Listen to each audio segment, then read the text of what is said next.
नमस्कार साथीहरु, तपाईहरुलाई स्वागत छ मेरो सिभिल इन्जिनियरिङ सोलुसन युट्युब च्यानलमा। मलाई चाहिँ आज तपाईहरुलाई यस भिडियोमा लोकसेवा आयोगले आर्थिक वर्ष 2079-2080 को पदपूर्ति सम्बन्धी वार्षिक कार्यतालिका सार्वजनिक गरिसकेको छ है। यसमा चाहिँ निजामती सेवा, नेपाल स्वास्थ्य सेवा, व्यवस्थापिका संसद सेवा तथा राष्ट्रिय मानव अधिकार सेवाका विभिन्न पदहरुका लागि सूचना प्रकाशित गरेको छ है। यसमा चाहिँ हाम्रो श्रेणी तह हैन, पदपूर्तिको किसिम हैन, प्रतिशत निर्धारण, विज्ञापन सूचना प्रकाशन, परीक्षा सञ्चालन, लिखित परीक्षाको नतिजा हैन, अनि अन्तर्वार्ताको सिफारिस गरेर यसरी कार्यतालिका छुट्याएको छ है। हाम्रो सिभिल इन्जिनियरिङ हाम्रो प्राविधिक तर्फको चाहिँ हैन बढुवा, खुल्ला हैन, खुल्ला अनि अप्राविधिक हैन,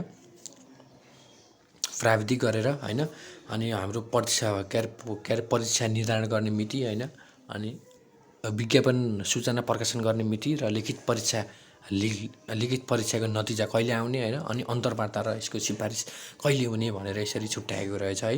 ल तपाईहरुले चाहिँ हेर्न सक्नुहुन्छ है। हाम्रो चाहिँ यो राजप्रताङ्गी प्रथम श्रेणी हो हैन, यो हाम्रो राजप्रताङ्गी द्वितीय श्रेणी हैन, अनि राजप्रताङ्गी तृतीय श्रेणी प्राविधिक हैन।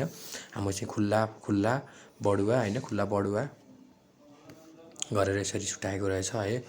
अनि त्यसपछि हाम्रो चाहिँ प्रतिशत निर्धारण हुने भनेको भदौ असोजमा रहेछ हैन। हाम्रो द्वितीय श्रेणी भदौ असोज, तृतीय श्रेणी असोज कार्तिक रहेछ।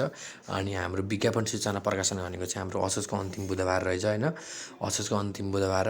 हाम्रो चाहिँ राजप्रताङ्गी तृतीय श्रेणीको चाहिँ हाम्रो कार्तिकको अन्तिम बुधबार रहेछ।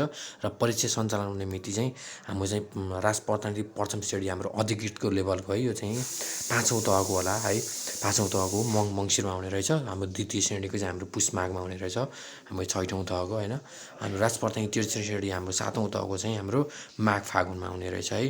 हाम्रो चाहिँ लिखित परीक्षाको नतिजा चाहिँ हाम्रो पुष माघमा हुने रहेछ हैन। अनि हाम्रो राजप्रताङ्गी द्वितीय श्रेणीको चाहिँ हाम्रो फागुन चैतमा हैन। अनि त्यसरी हुँदो रहेछ। ल तपाईले चाहिँ राम्रोसँग हेर्नु, भिडियो पज गरेर हेर्नु होला है।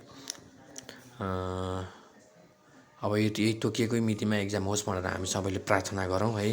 हाम्रो लोकसेवाको चाहिँ भर हुँदैन। अब कहिले के हुन्छ, कहिले के मुद्दा परिरहेको हुन्छ हैन। अब आर्थिक वर्ष 2079-80 को पदपूर्ति सम्बन्धी वार्षिक कार्यतालिका 2 सुरक्षा निकाय तथा सङ्गठित संस्थाको विभिन्न पदहरूको पनि रहेछ। तपाईहरुले चाहेको खण्डमा यो पनि हेर्न सक्नुहुन्छ है। तपाईहरुले चाहिँ भिडियो पज गरेर है पढ्नु होला है त। भिडियो पज गरेर तपाईले पढ्न सक्नुहुन्छ है। अनि हाम्रो अन्तिममा नोट भनेर लिएको छ है। नोटमा के भनेछ भन्दा अदालतको आदेश र फैसला तथा फैसला कार्यान्वयनको क्रममा उल्लेखित कार्यतालिका फेरबदल हुन सक्ने छ भनेर भनिसकेको छ पहिले है।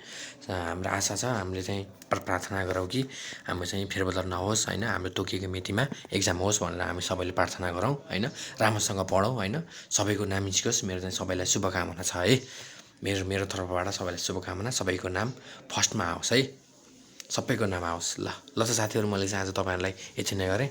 ल अब यस्तै ज्ञानमूलक भिडियो हेर्नको लागि मेरो युट्युब च्यानल सब्स्क्राइब गरिदिनु होला। ल have a good day. Bye bye साथीहरु।